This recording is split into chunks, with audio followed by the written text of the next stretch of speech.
Eden izmed instrumentov discipliniranja delavcev in njihovih predstavnikov je opozorilo pred odpovedjo.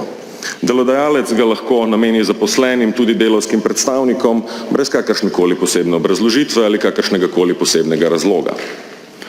Delavci, ki tovrstno opozorilo pred odpovedjo prejmejo, pravnega sredstva, da bi ugovarjali, nimajo.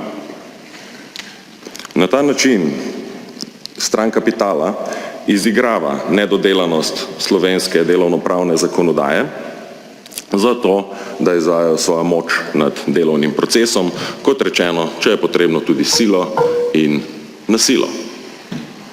Večkrat smo v Levici to vprašanje odprli v tem državnem zboru in prinesli na mizo zakonodajne spremembe, ki bi dodobra zaščitile delavske predstavnike pred povračilnimi ukrepi delodajalcev. Naj spomnim le na dva konkretna primera, ki pa sta se znašla v nacionalnih medijih. Endre Meszaros je najbrž najbolj razvpit od teh primerov.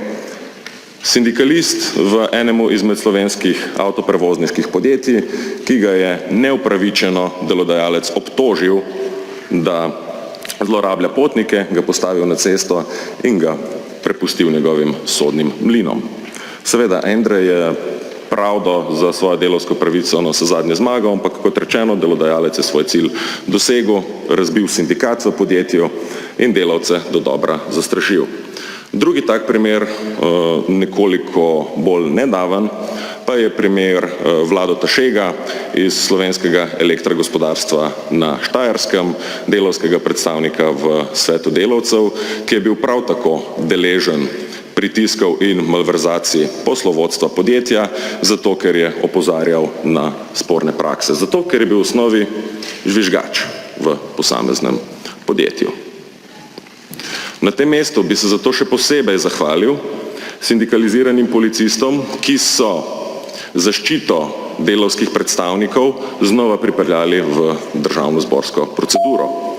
Zbrali so podpise 5000 volivk in volivcev za to, da to pomembno vprašanje zaščite delavskih in človekovih pravic bolje vpišejo v zakonodajo.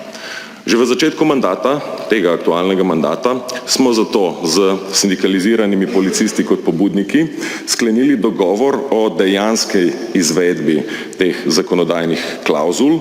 Sprememba se je absorbirala v naslednji krog popravkov Zakona o delovnih razmerjih in odšla v nadaljnje usklajevanje na Ekonomsko-socialni svet. Z nestrpnostjo torej pričakujemo zaključek pogajanj med stranjo dela in med stranjo kapitala ter popravke usklajenega Zakona o delovnih razmerjih, ki naj delavke in delavce v tej državi bolje zaščiti. Najlepša hvala.